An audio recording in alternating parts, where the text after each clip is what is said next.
Hi ವೀಕ್ಷಕರೇ, ನೋಡಿ, ಗೃಹಲಕ್ಷ್ಮಿ ಯೋಜನೆಯ ಪ್ರತಿಯೊಂದು ಫಲಾನುಭವಿಗಳಿಗೆ ಸರ್ಕಾರದಿಂದ ಕಳೆದ 3 ತಿಂಗಳಿಂದ ಯಾರೆಲ್ಲ ಹಣ ಬರ್ತಾ ಇಲ್ಲ ಅಂತ ಹೇಳ್ತಾ ಇದ್ರಿ, ಇಂತಹ ಪ್ರತಿ ಫಲಾನುಭವಿಗಳಿಗೆ ಕೊನೆಗೂ ಸರ್ಕಾರ 3 ತಿಂಗಳ 6,000 ಹಣನ ಒಟ್ಟಿಗೆ ಜಮಾ ಮಾಡ್ತಾ ಇದೆ. ಈಗಾಗಲೇ ಫಲಾನುಭವಿಗಳ ಬ್ಯಾಂಕ್ ಖಾತೆಗೆ 6,000 ಹಣ ಜಮಾ ಆಗೋದಕ್ಕೆ ಶುರುವಾಗಿದೆ. ಆದರೆ ಸುಮಾರು 7 ರಿಂದ 8 ಲಕ್ಷಕ್ಕಿಂತ ಅಧಿಕ ಮಹಿಳೆಯರಿಗೆ ಇನ್ನು ಮುಂದೆ ಗೃಹಲಕ್ಷ್ಮಿ ಹಣ ಕ್ಯಾನ್ಸಲ್ ಆಗಿದ್ದು, ಗೃಹಲಕ್ಷ್ಮಿ ಯೋಜನೆಯಲ್ಲಿ ಹೊಸ ರೀತಿಯ ಬದಲಾವಣೆಗಳು ಮತ್ತು ಹೊಸ ರೀತಿಯ ನಿಯಮಗಳು ಕೂಡ ಜಾರಿಗೆ ಬಂದಿದೆ. ಹಾಗಾದರೆ ಈ ಒಂದು ಹಣ ಯಾರಿಗೆಲ್ಲ ಕ್ಯಾನ್ಸಲ್ ಆಗುತ್ತೆ, ಯಾರಿಗೆಲ್ಲ ಬರುತ್ತೆ ಅಂತ ಕೂಡ ತಿಳಿಸ್ಕೊಡ್ತೀನಿ. ಮತ್ತು ಸರ್ಕಾರದಿಂದ ಕರ್ನಾಟಕದ 27 ಜಿಲ್ಲೆಗಳನ್ನು ಆಯ್ಕೆ ಮಾಡಿ ನಿಮ್ಮ ಬ್ಯಾಂಕ್ ಖಾತೆಗೆ ಆಗಸ್ಟ್ 7 ಶುಕ್ರವಾರದಿಂದ ಈ 3 ತಿಂಗಳ 6,000 ಹಣನ ಜಮಾ ಮಾಡ್ತಾ ಇದ್ದು, ಈ ಒಂದು ಹಣ ಯಾವ ಫಲಾನುಭವಿಗಳಿಗೆ ಬರ್ತಾ ಇದೆ, ಯಾವ ಜಿಲ್ಲೆಗಳಿಗೆ ಬರ್ತಾ ಇದೆ ಅಂತ ತಿಳಿಸ್ಕೊಡ್ತೀನಿ. ಅದಕ್ಕಿಂತ ಮೊದಲು ನೀವು ನನ್ನ ಚಾನಲ್ನ ಸಬ್ಸ್ಕ್ರೈಬ್ ಆಗಿಲ್ಲ ಅಂದರೆ ದಯವಿಟ್ಟು ಪ್ರತಿಯೊಬ್ಬರು ಚಾನಲ್ನ ಸಬ್ಸ್ಕ್ರೈಬ್ ಮಾಡಿಕೊಂಡು ಹಾಗೆ ವಿಡಿಯೋಗೆ ಒಂದು ಲೈಕ್ನ ಕೊಡಿ. ಹೌದು ವೀಕ್ಷಕರೇ, ಸರ್ಕಾರದಿಂದ ಗೃಹಲಕ್ಷ್ಮಿ ಯೋಜನೆಯ ಪ್ರತಿಯೊಂದು ಫಲಾನುಭವಿಗಳ ಬ್ಯಾಂಕ್ ಖಾತೆಗೆ ಕಳೆದ 3 ತಿಂಗಳಿಂದ ನಮ್ಮ ಬ್ಯಾಂಕ್ ಖಾತೆಗೆ ಹಣ ಬರ್ತಾ ಇಲ್ಲ, ಯಾವಾಗ ಬರುತ್ತೆ ಅಂತ ಹೇಳ್ತಾ ಇದ್ರಿ. ಇಂತಹ ಪ್ರತಿ ಫಲಾನುಭವಿಗಳಿಗೆ ಜುಲೈ, ಜೂನ್ ಮತ್ತು ಮೇ ತಿಂಗಳ ಒಟ್ಟು 6,000 ಹಣ ಬರ್ತಾ ಇದ್ದು, ಈ 3 ತಿಂಗಳ ಹಣ ಫಲಾನುಭವಿಗಳಿಗೆ ಜಮಾ ಆಗೋದಕ್ಕೆ ಶುರುವಾಗಿದೆ. ಆದರೆ ಸರ್ಕಾರದಿಂದ ಗೃಹಲಕ್ಷ್ಮಿ ಯೋಜನೆಯಲ್ಲಿ ಹೊಸ ರೀತಿಯ ಬದಲಾವಣೆಗಳು ಮತ್ತು ಹೊಸ ರೀತಿಯ ನಿಯಮಗಳು ಬರ್ತಾ ಇದೆ. ಈ ನಿಯಮಗಳು ಮತ್ತು ಬದಲಾವಣೆಗಳನ್ನ ನೀವು ಪಾಲಿಸಿದ್ರೆ ಮಾತ್ರ ನಿಮ್ಮ ಬ್ಯಾಂಕ್ ಖಾತೆಗೆ ಹಣ ಬರೋದು. ಯಾಕಂದ್ರೆ ಈಗಾಗಲೇ ಸಾಕಷ್ಟು ಫಲಾನುಭವಿಗಳಿಗೆ ಹಣ ಕೂಡ ಕ್ಯಾನ್ಸಲ್ ಆಗ್ತಾ ಇದೆ. ಹಾಗಾದ್ರೆ ಆ ನಿಯಮಗಳು ಏನು, ಬದಲಾವಣೆಗಳು ಏನು ಅಂತ ಕೂಡ ತಿಳಿಸ್ಕೊಡ್ತೀನಿ. ಅದಕ್ಕಿಂತ ಮೊದಲು ನೋಡಿ ವೀಕ್ಷಕರೇ, ಸರ್ಕಾರದಿಂದ ಕರ್ನಾಟಕದ 27 ಜಿಲ್ಲೆಗಳನ್ನ ಆಯ್ಕೆ ಮಾಡಿ ಒಟ್ಟು 3 ತಿಂಗಳ 6,000 ಹಣನ ಜಮಾ ಮಾಡ್ತಾ ಇದ್ದು, ಆಗಸ್ಟ್ 7 ಶುಕ್ರವಾರದಿಂದ ಕರ್ನಾಟಕದ 27 ಜಿಲ್ಲೆಗಳಿಗೆ ಹಣ ಬರ್ತಾ ಇದ್ದು, ಆ ಒಂದು ಜಿಲ್ಲೆಗಳ ಹೆಸರು ಬಾಗಲಕೋಟೆ, ಬೆಳಗಾವಿ, ವಿಜಯಪುರ, ಧಾರವಾಡ, ಗದಗ, ಹಾವೇರಿ, ಉತ್ತರ ಕನ್ನಡ, ಚಾಮರಾಜನಗರ, ಚಿಕ್ಕಮಗಳೂರು, ದಕ್ಷಿಣ ಕನ್ನಡ, ಹಾಸನ, ಕೊಡಗು, ಮಂಡ್ಯ, ಮೈಸೂರು, ಉಡುಪಿ, ತುಮಕೂರು, ಶಿವಮೊಗ್ಗ, ಕೋಲಾರ, ದಾವಣಗೆರೆ, ಚಿತ್ರದುರ್ಗ, ಚಿಕ್ಕಬಳ್ಳಾಪುರ, ರಾಮನಗರ, ಬೆಂಗಳೂರು ಗ್ರಾಮಾಂತರ, ಬೆಂಗಳೂರು ನಗರ, ಬಳ್ಳಾರಿ, ಬೀದರ್, ಕಲಬುರಗಿ, ಕೊಪ್ಪಳ, ರಾಯಚೂರು, ಯಾದಗಿರಿ, ವಿಜಯನಗರ ಹೀಗೆ ಸರ್ಕಾರ ಒಟ್ಟು 3 ತಿಂಗಳ 6,000 ಗೃಹಲಕ್ಷ್ಮಿ ಹಣನ ಕರ್ನಾಟಕದ ಪ್ರತಿಯೊಂದು ಜಿಲ್ಲೆಗಳ ಫಲಾನುಭವಿಗಳಿಗೆ ಜಮಾ ಮಾಡ್ತಾ ಇದೆ. ನಿಮ್ಮ ಬ್ಯಾಂಕ್ ಖಾತೆಗೆ ಹಣ ಬರುತ್ತೋ ಬರೋದಿಲ್ವ ಅಂತ ಕೂಡ ನೀವು ಥಿಂಕ್ ಮಾಡ್ತಾ ಇರ್ತೀರಾ. ಹಾಗಾದರೆ ಸರ್ಕಾರದಿಂದ ಏನೆಲ್ಲ ಬದಲಾವಣೆಗಳು ಮತ್ತು ಏನೆಲ್ಲ ನಿಯಮಗಳು ಬಂದಿದ್ದು, ಯಾರಿಗೆಲ್ಲ ಹಣ ಕ್ಯಾನ್ಸಲ್ ಆಗ್ತಾ ಇದೆ ಅಂತ ಕೂಡ ತಿಳಿಸ್ಕೊಡ್ತಾ ಇದ್ದೀನಿ. ನೋಡಿ ವೀಕ್ಷಕರೇ, ಮೊದಲು ಸರ್ಕಾರ ಯಾವ ಕಾರಣಕ್ಕೆ ಗೃಹಲಕ್ಷ್ಮಿ ಯೋಜನೆಗೆ ಹೊಸ ರೀತಿಯ ಒಂದು ನಿಯಮಗಳನ್ನ ತಂದಿದೆ ಅಂದರೆ, ಇಲ್ಲಿ ಗೃಹಲಕ್ಷ್ಮಿಯಲ್ಲಿ ಸುಮಾರು 6 ರಿಂದ 7 ಲಕ್ಷಕ್ಕಿಂತ ಅಧಿಕ ಮಹಿಳೆಯರ ಹತ್ರ ಒಂದು ವೋಟರ್ ಐ ಡಿ ಕಾರ್ಡ್ ಇಲ್ಲ. ಅಂದರೆ ವೋಟರ್ ಐ ಡಿ ಇಲ್ಲ ಅಂದರೂ ಕೂಡ ಅವರು ಸರ್ಕಾರದಿಂದ ಬರುವ ಗೃಹಲಕ್ಷ್ಮಿ ಹಣನ ಪಡಿತಾ ಇದ್ದಾರೆ. ಮತ್ತು ಸಾಕಷ್ಟು ಫಲಾನುಭವಿಗಳ ಒಂದು ಬ್ಯಾಂಕ್ ಖಾತೆ ಏನಿದೆ, ಆ ಒಂದು ಬ್ಯಾಂಕ್ ಖಾತೆ ಹೊರ ರಾಜ್ಯದ ಬ್ಯಾಂಕ್ ಖಾತೆ ಆಗಿದೆ. ಅಂದರೆ ಕರ್ನಾಟಕದಲ್ಲಿರುವಂತಹ ಫಲಾನುಭವಿಗಳು ಬೇರೆ ರಾಜ್ಯದಲ್ಲಿ ಹೊಂದಿರುವಂತಹ ಒಂದು ಬ್ಯಾಂಕ್ ಖಾತೆನ ಕೊಟ್ಟು ಗೃಹಲಕ್ಷ್ಮಿ ಹಣನ ಪಡಿತಾ ಇದ್ದಾರೆ.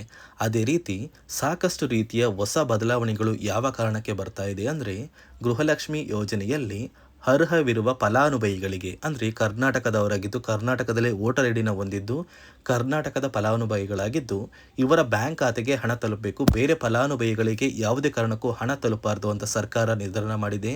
ಇದೇ ಕಾರಣಕ್ಕೆ ಸಾಕಷ್ಟು ಫಲಾನುಭವಿಗಳು ಗೃಹಲಕ್ಷ್ಮಿ ಯೋಜನೆಯ ಒಂದು ಅರ್ಹರ ಪಟ್ಟಿಯಿಂದ ಕ್ಯಾನ್ಸಲ್ ಆಗ್ತಾ ಇದ್ದಾರೆ. ನಿಮ್ಮ ಒಂದು ಮನೆ ಬಾಗಿಲಿಗೆ ಸರ್ಕಾರದಿಂದ ಅಧಿಕಾರಿಗಳು ಬರ್ತಾರೆ.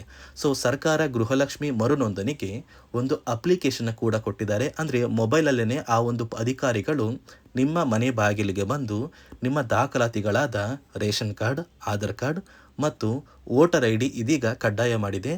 ಅದೇ ರೀತಿ ಜಾತಿ ಪ್ರಮಾಣ ಪತ್ರ ಬೇಕಾಗುತ್ತಂತ ನೀವು ಕೇಳಿದ್ರೆ, ಸದ್ಯಕ್ಕೆ ಸರ್ಕಾರ ಯಾವುದೇ ರೀತಿಯ ಜಾತಿ ಪ್ರಮಾಣ ಪತ್ರನ ಕೇಳ್ತಾ ಇಲ್ಲ. ಬದಲಿಗೆ ನಿಮ್ಮ ಒಂದು ಪತಿಯ ಆಧಾರ್ ಕಾರ್ಡ್, ನಿಮ್ಮ ಒಂದು ವೋಟರ್ ಐ ಡಿ ಮತ್ತು ನಿಮ್ಮ ಒಂದು ಮನೆಯ ರೇಷನ್ ಕಾರ್ಡ್ನ ಕೊಟ್ಟು ನೀವು ಗೃಹಲಕ್ಷ್ಮಿಗೆ ಮರು ನೋಂದಣಿನ ಮಾಡ್ಕೋಬೇಕು. ಈ ಒಂದು ಕೆಲಸನ ಮಾಡೋದು ಗ್ರಾಮದಿಂದ ಕೆಲವು ಅಧಿಕಾರಿಗಳು ಬರ್ತಾರೆ. ಅಂದರೆ ಗ್ರಾಮ ಅಭಿವೃದ್ಧಿ ಇಲಾಖೆಯಿಂದ ಕೆಲವೊಂದು ಅಧಿಕಾರಿಗಳು ಬಂದರೆ ಅಂಗನವಾಡಿಯ ಕಾರ್ಯಕರ್ತರು ಕೂಡ ನಿಮ್ಮ ಮನೆ ಬಾಗಿಲಿಗೆ ಬಂದು ಪ್ರತಿ ಫಲಾನುಭವಿಗಳ ದಾಖಲಾತಿಗಳನ್ನ ಎಂಟ್ರಿ ಮಾಡ್ಕೊಂಡು ಹೋಗ್ತಾರೆ.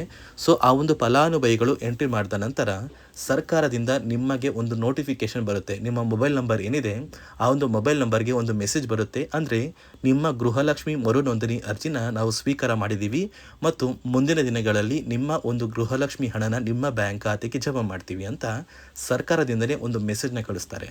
ಆದರೆ ನೀವು ನಿಮ್ಮ ಮೊಬೈಲ್ ನಂಬರ್ನ ಆಕ್ಟಿವ್ ಆಗಿರುವಂತಹ ಮೊಬೈಲ್ ನಂಬರ್ನ ಕೊಡಬೇಕು. ಯಾಕಂದರೆ ನಿಮ್ಮ ಬ್ಯಾಂಕ್ ಖಾತೆಗೆ ಲಿಂಕ್ ಆಗಿರುವಂತಹ ಮೊಬೈಲ್ ನಂಬರ್ ಬೇರೆ ಇರುತ್ತೆ ಮತ್ತು ನೀವು ಹೊಂದಿರುವಂತಹ ಒಂದು ಮೊಬೈಲ್ ನಂಬರ್ ಬೇರೆ ಇರುತ್ತೆ.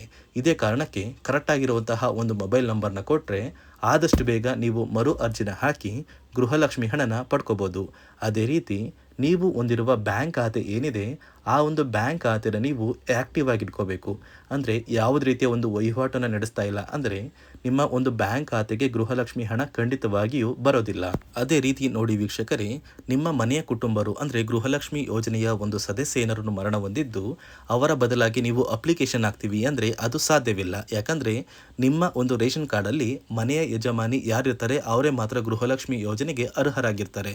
ಒಂದು ವೇಳೆ ಮನೆಯ ಸದಸ್ಯರು ಯಜಮಾನಿಯಾಗಿದ್ದು ಅವರು ಮರಣ ಹೊಂದಿದ್ರೆ ನೀವು ಗೃಹಲಕ್ಷ್ಮಿ ಯೋಜನೆಗೆ ಅಪ್ಲಿಕೇಶನ್ ಹಾಕೋದಕ್ಕೆ ಆಗೋದಿಲ್ಲ. ಮೊದಲು ನಿಮ್ಮ ಮನೆಯಲ್ಲಿ ಇರುವಂತಹ ಒಂದು ಹೆಣ್ಣು ಮಗಳು ಅಂದರೆ ಮಹಿಳೆ, ನಿಮ್ಮ ಒಂದು ಪತ್ನಿ ಇರ್ಬೋದು ಅಥವಾ ನಿಮ್ಮ ಒಂದು ತಾಯಿ ಇರ್ಬೋದು, ಅವ್ರನ್ನ ಮನೆಯ ಯಜಮಾನಿ ನೀವು ಮಾಡಬೇಕಾಗುತ್ತೆ. ಸೊ ಮನೆಯ ಯಜಮಾನಿ ಮಾಡಿದ ನಂತರ ಮಾತ್ರ ನೀವು ಗೃಹಲಕ್ಷ್ಮಿಯ ಸೌಲಭ್ಯನ ಪಡ್ಕೋಬೋದು. ಒಂದು ವೇಳೆ ನೀವು ಗೃಹಲಕ್ಷ್ಮಿಗೆ ಹೊಸದಾಗಿ ಅರ್ಜಿ ಹಾಕಬೇಕು ಅಂದರೆ ಇದೀಗ ಸರ್ಕಾರ ಅದಕ್ಕೂ ಕೂಡ ಕರ್ನಾಟಕ ಒನ್, ಗ್ರಾಮ ಒನ್ ಅಥವಾ ಬೆಂಗಳೂರು ಒನ್ ಸೇವಾ ಕೇಂದ್ರದಲ್ಲಿ ಅವಕಾಶ ಮಾಡಿಕೊಟ್ಟಿದೆ. ಆದರೆ ಮೊದಲ ಥರ ಇವಾಗ ನೀವು ಅರ್ಜಿನ ಹಾಕೋದಕ್ಕೆ ಆಗೋದಿಲ್ಲ. ಬದಲಿಗೆ ನಿಮ್ಮ ರೇಷನ್ ಕಾರ್ಡ್ನ ತೊಗೊಂಡೋಗ್ಬೇಕು, ನಿಮ್ಮ ಆಧಾರ್ ಕಾರ್ಡ್ನ ತೊಗೊಂಡೋಗ್ಬೇಕು, ನಿಮ್ಮ ಒಂದು ಪತಿಯ ಆಧಾರ್ ಕಾರ್ಡ್ನ ಕೂಡ ತೊಗೊಂಡೋಗ್ಬೇಕಾಗುತ್ತೆ. ನಿಮ್ಮ ವೋಟರ್ ಐ ಡಿ ಕೂಡ ಕಡ್ಡಾಯವಾಗುತ್ತೆ. ನಿಮ್ಮ ವೋಟರ್ ಐ ಡಿ ನಿಮ್ಮ ಹತ್ರ ಇದ್ದರೆ ಮಾತ್ರ ನೀವು ಗೃಹಲಕ್ಷ್ಮಿ ಯೋಜನೆಯ ಒಂದು ಅರ್ಹತೆಯನ್ನು ಪಡ್ಕೋತೀರಾ. ಒಂದು ವೇಳೆ ವೋಟರ್ ಐ ಡಿ ಇಲ್ಲ, ರೇಷನ್ ಕಾರ್ಡ್ ಇದೆ, ಆಧಾರ್ ಕಾರ್ಡ್ ಇದೆ ಅಂದರೆ ಇನ್ನು ಮುಂದೆ ನಿಮ್ಮ ಬ್ಯಾಂಕ್ ಖಾತೆಗೆ ಸರ್ಕಾರ ಗೃಹಲಕ್ಷ್ಮಿ ಹಣನ ಖಂಡಿತವಾಗಿಯೂ ಜಮಾ ಮಾಡೋದಿಲ್ಲ. ಯಾಕಂದರೆ ಪ್ರತಿ ವರ್ಷವೂ ಕೂಡ ಸರ್ಕಾರ ವೋಟರ್ ಐ ಡಿನ ಬಿಡುಗಡೆ ಮಾಡುತ್ತೆ, ಅಂದರೆ ವೋಟರ್ ಲಿಸ್ಟ್ನ ಬಿಡುಗಡೆ ಮಾಡುತ್ತೆ. ಈ ಒಂದು ಲಿಸ್ಟಲ್ಲಿ ಕೆಲವು ಫಲಾನುಭವಿಗಳ ಒಂದು ಹೆಸರನ್ನ ಕ್ಯಾನ್ಸಲ್ ಮಾಡುತ್ತೆ.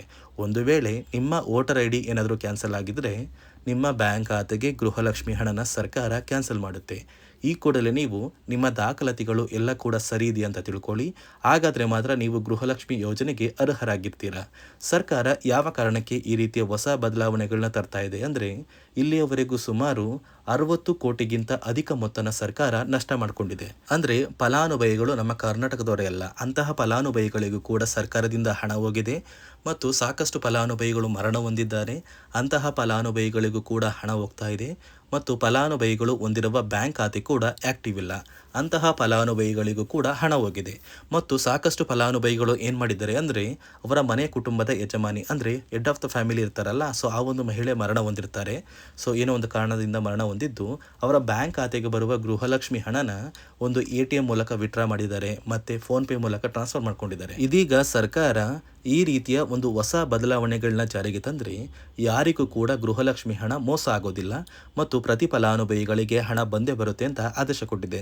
ನೀವು ಕೇಳ್ಬೋದು ವೀಕ್ಷಕರೇ, 3 ವರ್ಷದಿಂದ ಯಾವುದೇ ಕಾರಣಕ್ಕೂ ನಮಗೆ ಗೃಹಲಕ್ಷ್ಮಿ ಯೋಜನೆ ಹಣ ಮಿಸ್ ಆಗಿಲ್ಲ. ಸೊ ಇದೀಗ ಏನಕ್ಕೆ ಸಡನ್ ಆಗಿ ಈ ಥರ ಬದಲಾವಣೆಗಳು ಬರ್ತಾ ಇದೆ ಅಂದರೆ ಸರ್ಕಾರದಿಂದ ಕೆಲವು ಅಧಿಕಾರಿಗಳು ಒಂದು ಚರ್ಚೆ ನಡೆಸಿದ್ದಾರೆ. ಒಂದು ಸಭೆಯಲ್ಲಿ ಗೃಹಲಕ್ಷ್ಮಿ ಯೋಜನೆಯ ಕುರಿತು ಒಂದು ಸಭೆ ಮಾಡಿದಾಗ ಅಲ್ಲಿ ಗೃಹಲಕ್ಷ್ಮಿ ಯೋಜನೆಯಲ್ಲಿ ಸಾಕಷ್ಟು ರೀತಿಯ ಲೋಪದೋಷಗಳು ಕಂಡು ಬಂದಿದೆ. DBT ಮೂಲಕ ನಿಮ್ಮ ಬ್ಯಾಂಕ್ ಖಾತೆಗೆ ಹಣನ ಹಾಕಬೇಕಾದ್ರೆ ಸಾಕಷ್ಟು ಫಲಾನುಭವಿಗಳಿಗೆ ಹಣ ಹೋಗ್ತಾ ಇದೆ. ಸಾಕಷ್ಟು ಫಲಾನುಭವಿಗಳಿಗೆ ಹಣ ಹೋಗಿದ್ರು ಅವರ ಬ್ಯಾಂಕ್ ಖಾತೆಗೆ ಜಮಾ ಆಗ್ತಾ ಇಲ್ಲ, ಬದಲಿಗೆ ಆ ಒಂದು ಹಣ DBTಯಲ್ಲೇ ಸ್ಟಕ್ ಆಗ್ತಾ ಇದೆ ಮತ್ತು ಸರ್ಕಾರಕ್ಕೂ ಕೂಡ ಆ ಒಂದು ಹಣ ಬರ್ತಾ ಇಲ್ಲ. ಮತ್ತು ಸರ್ಕಾರ ಹಾಕಿರುವ ಹಣ ಇನ್ನೂ ಕೂಡ ಹಾಗೇ ಇದೆ. ಸಾಕಷ್ಟು ಫಲಾನುಭವಿಗಳು ಆ ಒಂದು ಹಣನ ಯೂಸ್ ಕೂಡ ಮಾಡ್ತಾ ಇಲ್ಲ, ಅಂದರೆ ಅದು ಬ್ಯಾಂಕ್ ಖಾತೆಯಲ್ಲಿ ಹಂಗೇನೆ ಇದೆ. ಇದೇ ಕಾರಣಕ್ಕೆ ಸರ್ಕಾರ ಈ ರೀತಿಯ ಹೊಸ ಬದಲಾವಣೆಗಳನ್ನ ತಂದಿದ್ದು ಯಾರೆಲ್ಲ ಫಲಾನುಭವಿಗಳು ಸರ್ಕಾರಕ್ಕೆ ತೆರಿಗೆನ ಕಟ್ತಾ ಇದ್ದೀರಾ, ಗೌರ್ನಮೆಂಟ್ ಜಾಬಲ್ಲಿದ್ದೀರಾ ಮತ್ತು ಇನ್ಕಮ್ ಟ್ಯಾಕ್ಸ್ನ ಪೇ ಮಾಡ್ತಾ ಇದ್ದೀರಾ, ಇಂತಹ ಫಲಾನುಭವಿಗಳ ಹೆಸರನ್ನ ಇನ್ನು ಮುಂದೆ ಸರ್ಕಾರ ಗೃಹಲಕ್ಷ್ಮಿ ಯೋಜನೆಯಿಂದ ಕ್ಯಾನ್ಸಲ್ ಮಾಡಿದೆ. ನಿಮ್ಮ ಒಂದು ರೇಷನ್ ಕಾರ್ಡ್ BPL ರೇಷನ್ ಕಾರ್ಡಿಂದ APL ಆಗಿದ್ರು ಕೂಡ ನೀವು ಗೃಹಲಕ್ಷ್ಮಿ ಯೋಜನೆಯನ್ನು ಪಡೆಯೋದಕ್ಕೆ ಅರ್ಹರಾಗಿರ್ತೀರಾ. ನೋಡಿ ವೀಕ್ಷಕರೇ, ಸರ್ಕಾರದಿಂದ ಕರ್ನಾಟಕದ ಪ್ರತಿ ಫಲಾನುಭವಿಗಳ ಬ್ಯಾಂಕ್ ಖಾತೆಗೆ ಕೊನೆಗೂ 3 ತಿಂಗಳ 6,000 ಹಣನ ಜಮಾ ಮಾಡ್ತಾ ಇದ್ದು ನಿಮ್ಮ ಬ್ಯಾಂಕ್ ಖಾತೆಗೆ ಈ ಆಗಸ್ಟ್ ತಿಂಗಳು ಮುಗಿಯುವಷ್ಟರಲ್ಲಿ ಹಣ ಬಂದೇ ಬರುತ್ತೆ.